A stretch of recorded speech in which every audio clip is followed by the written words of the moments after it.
सामूहिक उपवास, जंतर मंतर पर जुटे समर्थक, रिहा करने की मांग। सपा में चल रही बदलाव की बयार, रामपुर मेरठ के बाद अब लखनऊ में भी बदले जाएंगे प्रत्याशी। उपराष्ट्रपति पहुंचे उत्तराखंड, राज्यपाल गुरमीत सिंह ने किया स्वागत, चारधाम यात्रा का दिया निमंत्रण। संत आशीर्वाद समारोह में नड्डा का विपक्ष पर निशाना, बोले कुछ लोग चुनाव में लेते हैं धर्म का सहारा। जीएसटी कलेक्शन में उत्तराखंड ने बनाया रिकॉर्ड, 14% के साथ औसत बढ़ोतरी से निकला आगे।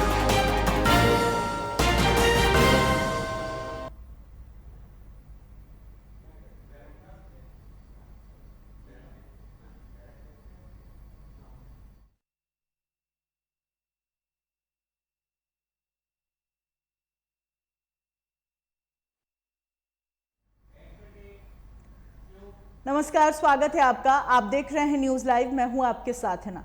द्वाराहाट नगर में भाजपा के प्रदेश अध्यक्ष महेंद्र भट्ट का राज्यसभा सांसद नरेश बंसल पहुंचे, जहां कार्यकर्ताओं ने जोरदार स्वागत किया। कार्यक्रम का संचालन जिला महामंत्री विनोद भट्ट ने और विधानसभा प्रभारी जिलाध्यक्ष रानी खेत लीला, बिष्टुपुर विधायक महेश नेगी ने संबोधित किया। प्रदेश अध्यक्ष ने संबोधित करते हुए कहा, यह हमारा संपर्क अभियान है, इसमें सभी बूथ अध्यक्ष, पन्ना प्रमुखों और युवा मोर्चा के साथ साथ महिला मोर्चा की जिम्मेदारी है कि प्रत्येक मतदाता को मोदी जी की नीतियों के बारे में बताएं। अब की बार 400 पार पर प्रदेश अध्यक्ष ने कहा, ये नारा भाजपा का नहीं है बल्कि जनता ने दिया और जनता द्वारा इस पर खरा उतरेंगे।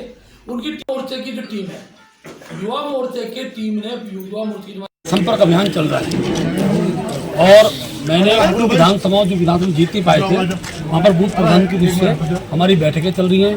1 से 5 तक प्रत्येक बूथ की बैठक होगी, पथ सभाएं होंगी और हमारा युवा मोर्चा हर गांव में नुक्कड़ सभाएं करेगा। मोदी जी का संदेश हम प्रत्येक घर तक पहुंचाएं, हर व्यक्ति तक पहुंचाएं, इस दृष्टिकोण से हमारी बैठक है। और मैं कह सकता हूं बड़ी संख्या में हमने तय किया है इस बार हर बूथ को हमको जीतना है, एक बूथ को जीतना है और 85% टोटल पोलिंग का 85% इस बार का चुनाव जनता लड़ रही है। मोदी जी ने हर व्यक्ति को अपने परिवार में हर घर को बनाया, इसलिए जनता की लड़ाई है। 400 पार का नारा तो जनता के द्वारा दिया गया नारा है और मैं कह सकता हूँ अब आज बहस हो रही है 420 आएंगे, 470 आएंगे, उससे ज्यादा आएंगे, ये चर्चा है। सरकार तो मोदी जी की बनेगी, ये सबने मान लिया। अध्यक्ष हैं मंडलों के, उनकी युवा मोर्चे की जो टीम है, युवा मोर्चे की टीम ने रामनगर में भाजपा कार्यकर्ता पद अधिकारियों ने पंपापुरी क्षेत्र में लोगों से जनसंपर्क कर पौड़ी लोकसभा प्रत्याशी अनिल बलूनी के पक्ष में वोट की अपील की। उन्होंने क्षेत्रीय लोगों को केंद्र और राज्य सरकार की जन कल्याणकारी योजनाओं के बारे में बताया। उन्होंने क्षेत्र की जनता से तीसरी बार नरेंद्र मोदी को प्रधानमंत्री बनाने की अपील की। उन्होंने कहा कि उत्तराखंड के कई लंबित परियोजनाओं को स्वीकृति मिलने के बाद काम चल रहा है। प्रदेश में यूसीसी कानून लागू करने की बात हो या नकल विरोधी कानून की, सरकार ने जनता के किए वादों को पूरा करने का काम किया और जनता सरकार के कामकाज से पूरी तरह खुश है। लहराएगा, 400 पार करेंगे हम लोग और हम मोदी जी को बहुत बहुत धन्यवाद दे रहे हैं जो जिन्होंने देश विदेश में हमारा पूरे हिंदुस्तान का उत्तराखंड का नाम किया है। हम पूरे भारतवर्ष में उनका नाम है और हम सारी महिलाएं भी उनसे बहुत खुश हैं कि मोदी जी ने हम महिलाओं के लिए भी बहुत कुछ किया है। जैसे सिलेंडर की जो परेशानी थी, पानी के लिए, बिजली और ये जो चीजें हमारी जरूरतमंद है महिलाओं के लिए, वो हमारे लिए बहुत अच्छा रिस्पॉन्स दिया है मोदी जी द्वारा। और हम यही चाह रहे हैं कि सारे कार्यकर्ता लोग कि बार बार हमारे मोदी जी आए, हमारी सरकार आए और हम यही कहेंगे चप्पा चप्पा भाजपा, इस बार 400 पार ही जाएंगे हमारे।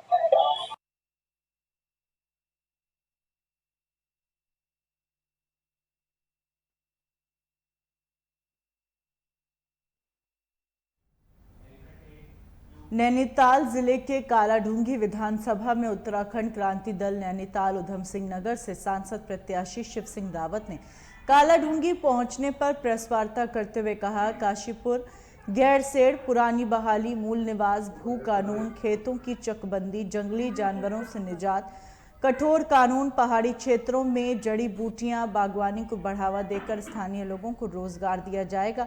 साथ ही हर विधानसभा में खेल स्टेडियम का निर्माण कर बच्चों को खेल सुविधाएं लाभ मिलेगा। पूरा उत्तराखंड समस्याओं से भरा पड़ा है, पर मैं आपको कुछ खास मुद्दे आपको बताता हूं कि जैसे धनगढ़ी पर कई वर्षों से पुल नहीं बन रहा है और सिंगताली मोटर पुल पर 40 वर्षों से लड़ाई लड़ी है। काशीपुर का आरओबी नहीं बन रहा है, गैरसैंण राजधानी जू की त्यों है। और ये पुरानी पेंशन को बहाली के लिए इसके लिए संघर्ष करूंगा और राजधानी के लिए, गैरसैंण राजधानी के लिए भी संघर्ष करूंगा। और मूल निवास और भू कानून जो कि हर हमेशा हमारी ही पार्टी इसकी आवाज उठाती है, उसके लिए आवाज उठाऊंगा। अपनी चकबंदी जो हमारे खेत बिखरे हुए हैं उसको चकबंदी लागू करवाऊंगा, भू कानून। और जो राज्य आंदोलनकारी जिन्होंने ये उत्तराखंड राज्य बनाया, इसमें उधम सिंह नगर की रक्षा समिति के लोगों ने अपना नाम जबरदस्ती घुसा दिया। इनको बाहर का रास्ता दिखाऊंगा और इंसान और खेती पर जो बंदर और बाघ और इनका हमला हो रहा है, इसको बंद करवाऊंगा हर हाल में। और प्रश्न पत्र जो हमारे लीक करके हमारे बच्चों का भविष्य बर्बाद हो रहा है, इसको, इनके भविष्य को बर्बाद होने से बचाऊंगा।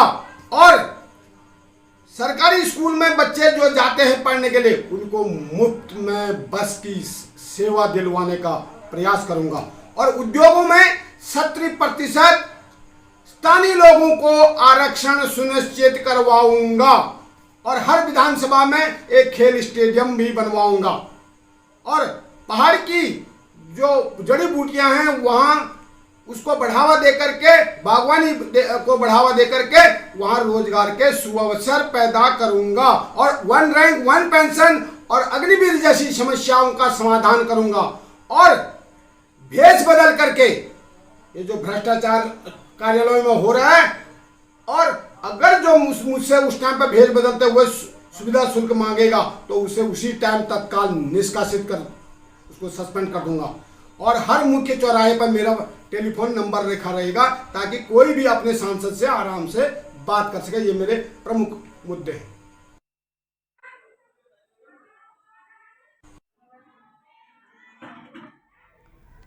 नैनीताल लोकसभा क्षेत्र के कांग्रेस प्रत्याशी प्रकाश जोशी ने प्रचार अभियान तेज कर दिया और इसी क्रम में कांग्रेस प्रत्याशी प्रकाश जोशी ने कांग्रेस कुमाऊं प्रवक्ता नीरज तिवारी, जिला अध्यक्ष राहुल चीनवाल के साथ कुसुमखेड़ा स्थित आवास पर चुनाव संचालन समिति की बैठक हुई, जिसके बाद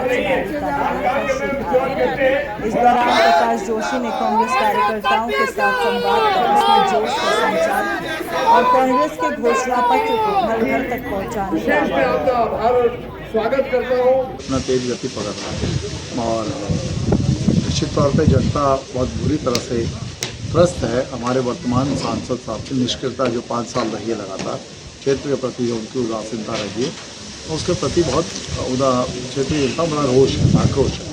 और उसी का लाभ ये हो रहा है कि जनता अब मुझे अपना पूरा आशीर्वाद देने का मन बना चुकी है। पूरे 5 साल क्षेत्रीय सांसद जो अभी हैं वर्तमान सांसद, वो निष्क्रिय रहे। क्षेत्र के मुद्दों पर उन्होंने कभी कुछ काम नहीं किया। यहाँ तक कि जो उनके अधिकार क्षेत्र में आता था, सांसद जो क्षेत्र की जनता की भलाई के लिए, विकास के लिए उनको उपयोग में लेने के लिए, उसका पूरा उपयोग नहीं कर पाए। मात्र 40%, 17 करोड़ में से 7 करोड़ ही इस्तेमाल कर पाए। 10 करोड़ रुपये उन्होंने बर्बाद कर दिए। जिस गाँव को उन्होंने गोद लिया, उन गाँव की तरफ कोई पलट कर नहीं देखा। इनकी रक्षा राज्य मंत्री रहते हुए पूरे देश में, और हम तो उत्तराखंड तो सैनिक परंपरा का देश राज्य है, हर घर से शहादत की कहानियाँ निकलती हैं। तो हमारे युवाओं के सपनों को उन्होंने ख़त्म किया अग्निवीर जैसी योजना। तो ये की निष्फलता है। जनता इस सबसे परेशान है और जनता पूरा आशीर्वाद हमें दे रही है। हमारे पास भी अपना एक कुछ विज़न है, शिक्षा को लेके, स्वास्थ्य को लेके, रोजगार को लेके, या और जो जन समस्याएँ होती हैं। और मुझे विश्वास है जनता के आशीर्वाद से हम चुनाव जीतेंगे और जो भी हमारे जो योजनाएं हैं उनको हम धरातल पर पहुँचेंगे।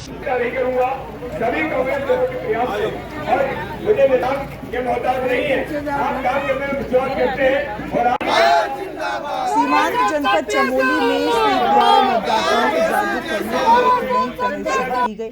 धन्यवाद अनूप जी। चैनल के माध्यम से दूर दराज मैं के ग्रामीण की है जिसमें पॉडकास्ट किया जा रहा है, जिसमें कि एक लिंक के माध्यम से, बोली ही नहीं बल्कि पूरे उत्तराखंड में लोग इसको सुन सकेंगे। तो ये इसी मैं आपको बताना चाहता हूँ कि स्वीप जो कार्यक्रम है वो उन मतदाताओं से भी संपर्क कर रहे हैं दूरभाष के माध्यम से, टेलीफोन के माध्यम से। धन्यवाद अनूप जी।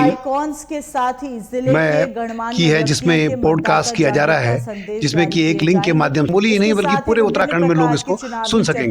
तो ये इसी मैं आपको बताना चाहता हूँ कि स्वीप जो कार्यक्रम है, पता है हमारा स्वीप का जो कार्यक्रम है बहुत ज़ोरों शोरों से हम कर रहे हैं, उसमें विभिन्न गतिविधियाँ कर रहे हैं।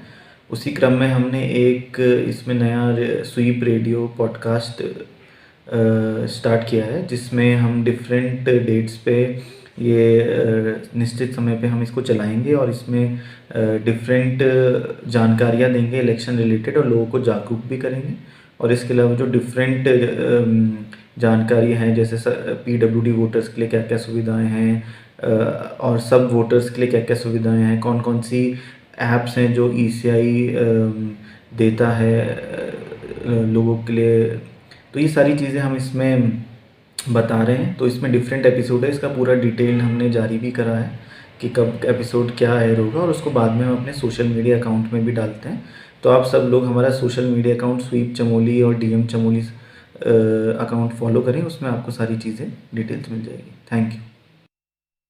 वो उन मतदाताओं से भी संपर्क कर रहे हैं दूरभाष के माध्यम से, टेलीफोन के माध्यम से। धन्यवाद अनूप जी। मैं की है जिसमें पॉडकास्ट किया जा रहा है, जिसमें कि एक लिंक के माध्यम से, बोली ही नहीं बल्कि पूरे उत्तराखंड में लोग इसको सुन सकेंगे। तो ये इसी मैं आपको बताना चाहता हूँ कि स्वीप जो कार्यक्रम की चेतावनी दी। ग्रामीणों ने गांव के सभी रास्तों पर गांव नहीं तो वोट नहीं के बोर्ड लगाकर पहरेदारी करने लग गए ताकि किसी भी दल का प्रत्याशी गांव में न घुस सके। ग्रामीणों ने बताया वे लंबे समय से ग्रामीण नगर पंचायत में सम्मिलित होने का विरोध कर रहे थे, लेकिन उन्हें जबरन नगर पंचायत में सम्मिलित किया गया, जिस कारण लोगों को मनरेगा जैसे रोजगार से वंचित होना पड़ रहा है। नगर पंचायत बनने के बाद गांव की स्थिति बद से बदतर हो गई और लोगों का रोजगार छिन गया। उनका कहना है लोकसभा चुनाव से पूर्ण ग्रामीणों की बात नहीं सुनी जाती तो वो लोकसभा चुनाव का पूर्ण बहिष्कार करेंगे। सबसे पहले मैं आपका धन्यवाद करता हूं, आप हम तक पहुंचे, हमारी आवाज़ सुनी आपने, और मुझे आशा है कि आप हमारी आवाज़ सरकार तक पहुंचाएंगे, जिससे हमें कुछ फ़ायदा होगा। और हमारा मेन मकसद ये है कि हम नगर पंचायत को पूर्ण रूप से नहीं चाहते हैं, क्योंकि हमें उससे कोई फ़ायदा नहीं है। और नगर पंचायत में हमारे साथ जैसा क्या वो हमें जानता है। आप कृपया एक जरा कूड़ेदान पे इसकी फ़ोटो ले लीजिएगा, आपको बहुत बहुत आप धन्यवाद होगा, ताकि सरकार देखे कि नगर पंचायत क्या काम कर रही है। और हम किसी भी रूप से बहिष्कार करते हैं। 19 को लोकसभा चुनाव है, यहाँ कई नेता आएंगे पक्ष विपक्ष से, क्या कहना चाहेंगे आप? ये हमने काले झंडे गाड़ रखे हैं अपने गांव में। हमारा गांव एक है, हमारा विरोध है, हम नेताओं को भी नहीं आने देंगे, प्रचार प्रसार नहीं करेंगे हमारे गांव में। हमारा उनसे अनुरोध है कि वो हमारे गांव में प्रचार प्रसार ना करें। यदि प्रचार प्रसार उन्होंने करना है तो हमारी मांग को लेकर आएँ और हमें हमारा गाँव दिलाएं। जी सर, पहले तो आपका बहुत बहुत धन्यवाद जो आपने हमारा पूरा सहयोग किया है। और हम ये कहना चाहेंगे कि सर कि हमारे देवराड़ा गांव में, हमारे वार्ड नंबर 2 में हम नहीं चाहते हैं कि कोई हमारे यहाँ प्रचार के लिए आए जी। और बाकी हमारे समस्त ग्रामवासियों का तो एक ही नारा है सर कि गांव नहीं तो वोट नहीं। प्रचार करने वाले तो आएंगे जी, प्रचार करने वाले आएंगे, लेकिन हमारे देवराड़ा में नहीं आएंगे सर।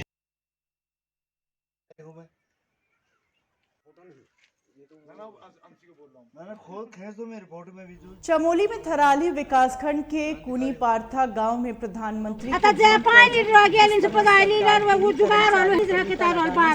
नहीं आ रही, जो लोकसभा चुनाव के दौरान दरअसल मामला सरकार हर घर जल योजना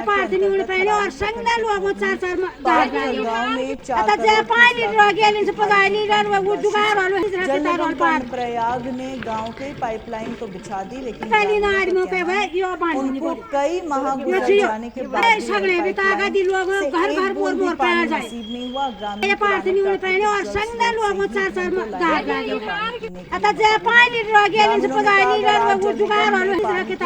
व्यवस्था तत्काल नहीं हुई तो आंदोलन के लिए विवश होंगे।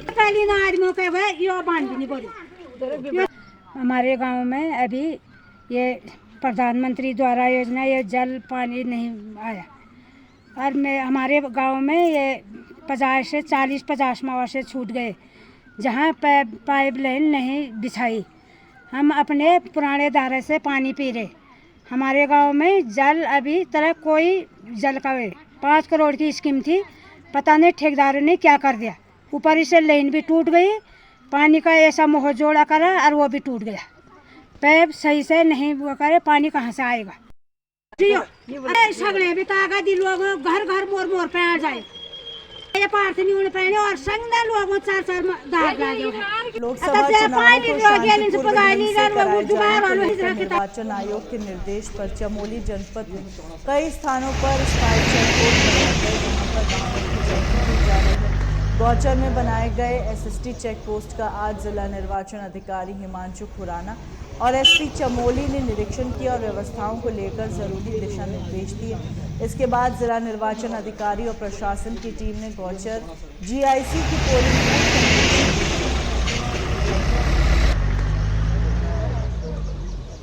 लोकसभा सामान्य निर्वाचन के अंतर्गत इसमें जो निर्वाचन आयोग के निर्देश हैं, इसमें जनपद में जगह जगह पर हमने स्थायी निगरानी दल जो स्टैटिक सर्वेलेंस टीम है उनकी स्थापना करी है। तो ऐसे ही एक जो स्टैटिक बैरियर है गौचर, जहाँ पर हमने जो हमारा इंटर बॉर्डर भी है वहाँ पर सीसीटीवी भी स्थापित किया है। तो इसी क्रम में जो भी यहाँ व्यवस्थाएं की गई हैं चेकिंग की एसएसटी द्वारा, उसका निरीक्षण किया है। जो सीसीटीवी यहाँ पर स्थापित है और किस तरह से यहाँ पर वाहनों की चेकिंग की जा रही है, जो निर्वाचन आयोग के निर्देश हैं, तो उसी क्रम में आवश्यक दिशा निर्देश दिए गए हैं ताकि आगामी निर्वाचन जो है वो सुगम तरीके से उसका आयोजन किया जा सके।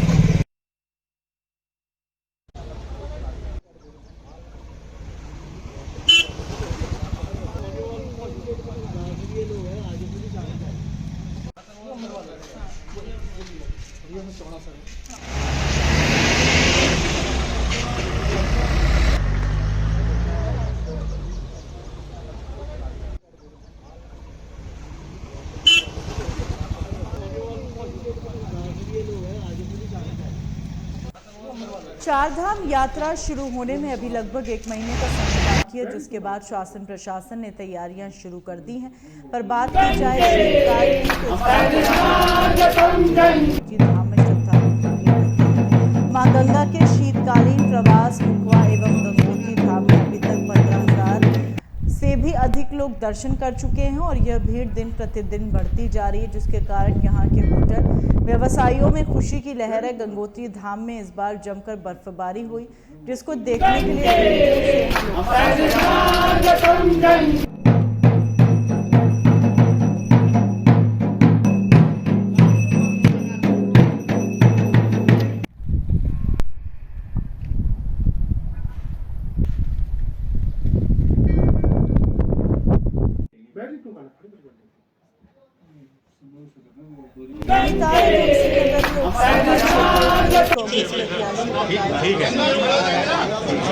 कांग्रेस जी और कांग्रेस कार्यकर्ताओं के साथ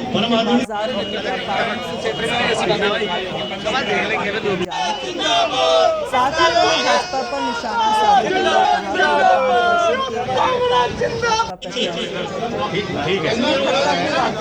साधते कांग्रेस जी और पूर्व काबीना मंत्री भाजपा की कर्मियों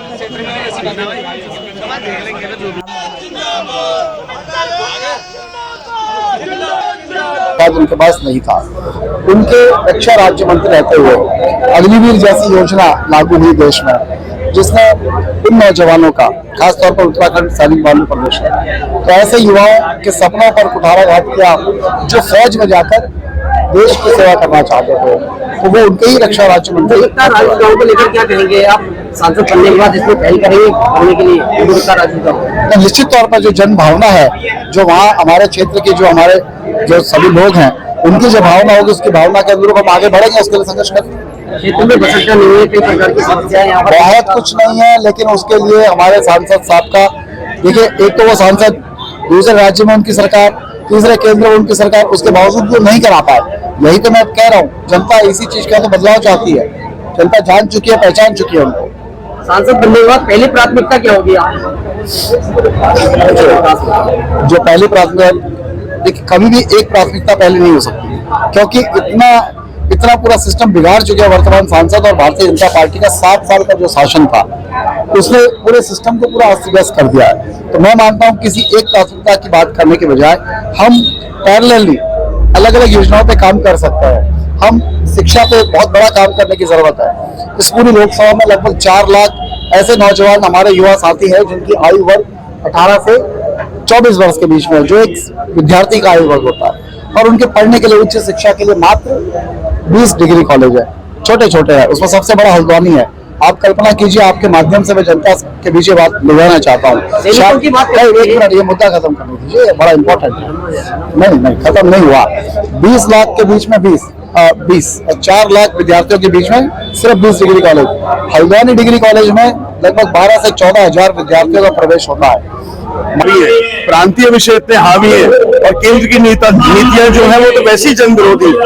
इन सारी चीजों को एक्सपोज करते हुए भारतीय जनता पार्टी का जो चाल चरित्र चेहरा है उसको एक्सपोज करते हुए हम आगे धीरे धीरे चुनावी रण में बढ़ रहे हैं। और जनता के बीच में कांग्रेस का प्रत्येक जो साथी है वो जाने को पूरी तरीके से तैयार है, तन्मयता से तैयार है। अगर आज हम लालगढ़ विधानसभा में गौला का इतना महत्वपूर्ण विषय, अग्निपथ यहाँ पे कितने हमारे बिंदु खत्ता निवासियों को प्रभावित करता है, और कई सारे गन्ने का मूल्य हो, फसल जो नष्ट हो रही जंगली जानवरों के द्वारा, कई सारे विषय कौन करेगा ठीक आके इनको। भारतीय जनता पार्टी तो प्रधानमंत्री जी का नाम ले लेती है, क्या केंद्रीय जो नेतृत्व है इनकी कोई जिम्मेदारी नहीं है?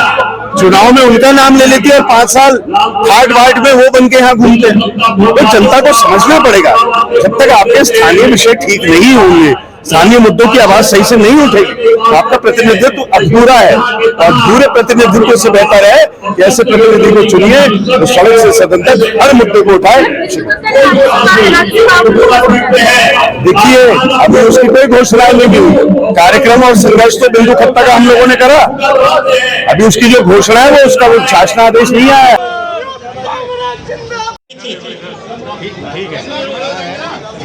कि कांग्रेस जी और पूर्व काबीना मंत्री परम आदरणीय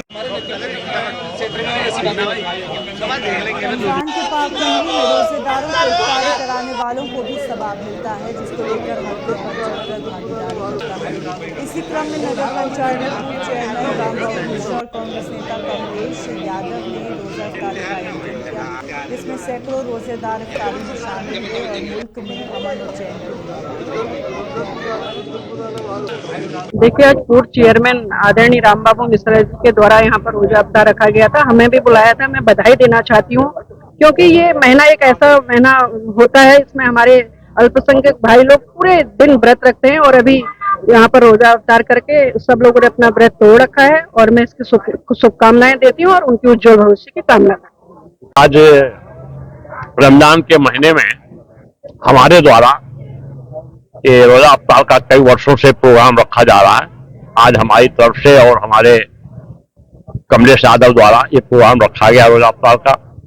मुस्लिम भाई लोगों जो हमारे यहाँ आए हमने सबका स्वागत किया है, और हम सबको ईद की अभी से शुभकामनाएं बधाई देता हूँ। सबका त्योहार सही से बढ़िया से बीते, सब लोग अपने आपस सद्भाव भावना से मनाएं, और हम लोग भी इनके यहाँ ईद के लिए जाएंगे और समय में खाते हैं, और हमारे यहाँ सब लोग आए हैं, इसका बहुत बहुत बधाई, सबको बहुत शुभकामनाएं।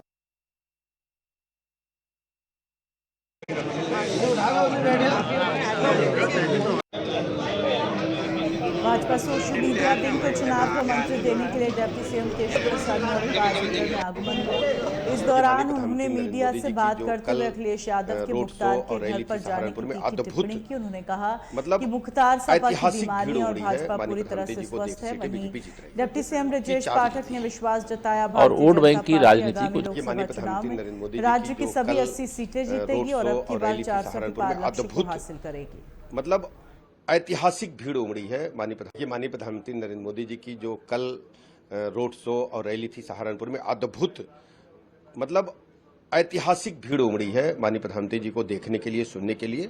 मैं उत्तर प्रदेश की जनमानस का हृदय से अभिनंदन करता हूं, आभार प्रकट करता हूं कि समाज के लोगों ने जाति धर्म संप्रदाय से ऊपर उठ करके माननीय प्रधानमंत्री नरेंद्र मोदी जी को आशीर्वाद प्रदान किया है।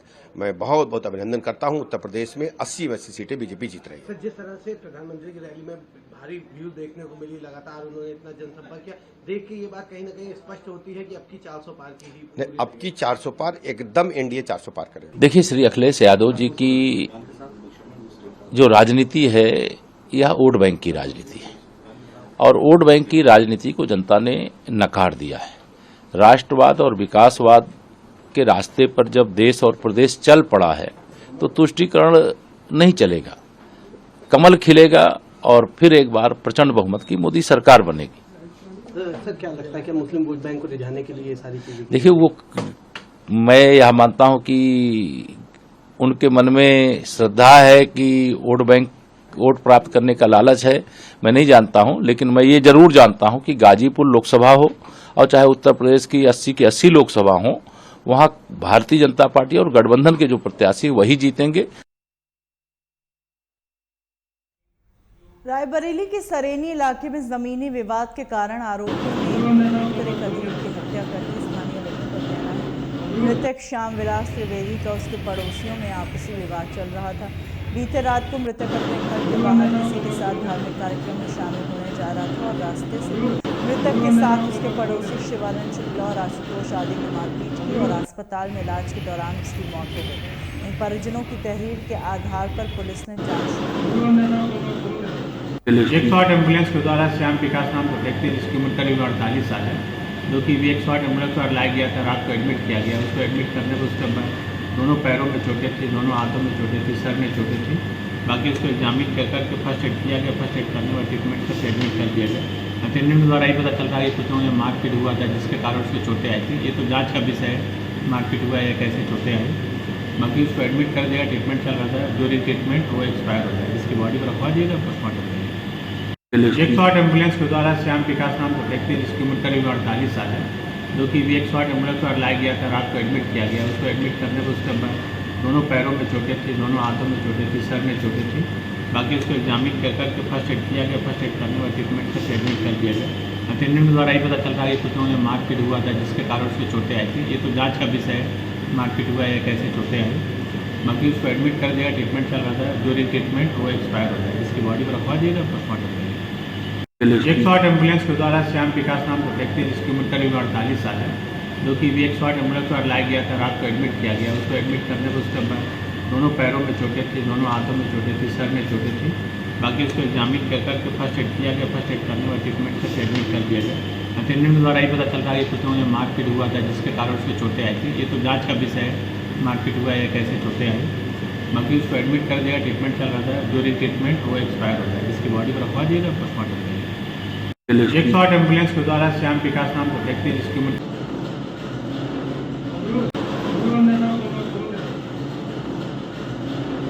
बरेली में बेखौफ दबंगों ने खेत में गेहूं काट रहे किसान के साथ मारपीट की और गेहूं की फसल चौली में लेकर मौके से फरार हो गए। वहीं पीड़ित इसकी शिकायत लेकर थाने पहुंचे, लेकिन थानेदार ने कोई कार्रवाई नहीं की, जिसके बाद पुलिस अधीक्षक कार्यालय पहुंचकर पीड़ितों ने न्याय की गुहार लगाई।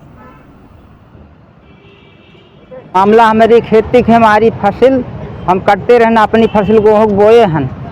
ठाकुर लोग पहुँचे 4 जने, हमका मारे पीटे, हमारी बुढ़ी के मारे लोटा लोटा यहाँ दिखाए पड़ो तो गोली मार देंगे, तुमको गाड़ी मोन देंगे। कहाँ है आप खेत? हमारे पूरे सुब्बा मजरे सेवन। थाना कौन सा है? शिवगढ़।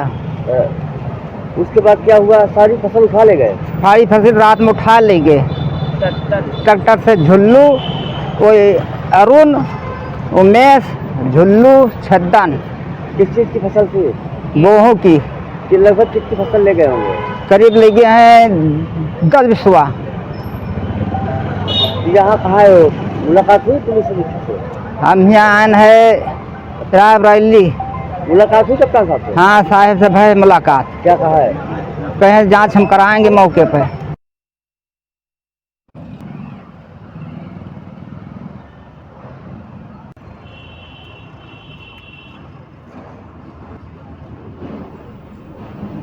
बुंदेलखंड के महोबा में बिजली के शॉर्ट सर्किट से खेत में आग लग गई, जिससे गेहूं की फसल जलकर राख हो गई। हालांकि फायर ब्रिगेड की टीम ने कड़ी मशक्कत के बाद आग पर काबू पा लिया और करीब 13 बीघा में लगी गेहूं की फसल जलने से बच गई। वहीं किसानों ने बताया बिजली विभाग की 11,000 की लाइन से आए दिन शॉर्ट सर्किट के चलते आग लगने का खतरा बना हुआ रहता है। उधर प्रभारी अग्निशमन अधिकारी देवेश तिवारी ने फायर सीजन को देखते हुए सभी किसानों से बिजली के ट्रांसफार्मर व खंभों के आसपास लगी फसलों की जल्द से जल्द कटाई करने की अपील की। फोन किया था कि आग बुझाने के लिए। कहाँ पर आग लग गई? किस गाय का खेत था? गेहूं का खेत था, किसी में आग लग गई थी। अच्छा, कैसे क्या लगा आपको? कैसे आग लग गई? और जो सर बिजली के तार निकले इसी से फाइल डाल दिया तो उसमें लगा। कितने भी समझती आप? 13 बीघे।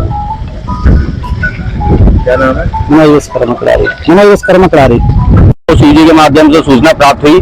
दिलीप राजपूत ने बताया कि किदारी फाटक के पास गेहूं के खेत 13 बीघा फसल खड़ी है जिसमें आग लग गई है। इस सूचना पे हम लोग तत्काल 2 फायर टेंडर लेके मौके पे पहुंचे हैं। मौके पे देखा है कि आग बढ़ने वाली थी, लेकिन हम लोगों ने तुरंत पंपिंग करके उस आग को पूर्णतः बुझा दिया गया।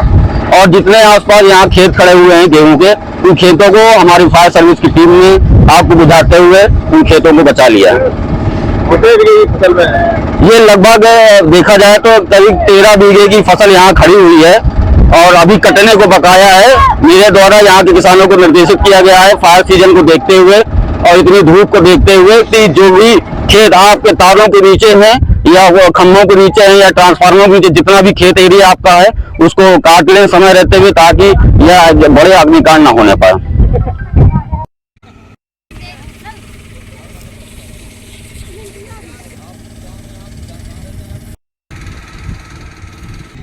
खबरों के साथ बुलेटिन में फिलहाल इतना ही। दीजिए इजाजत।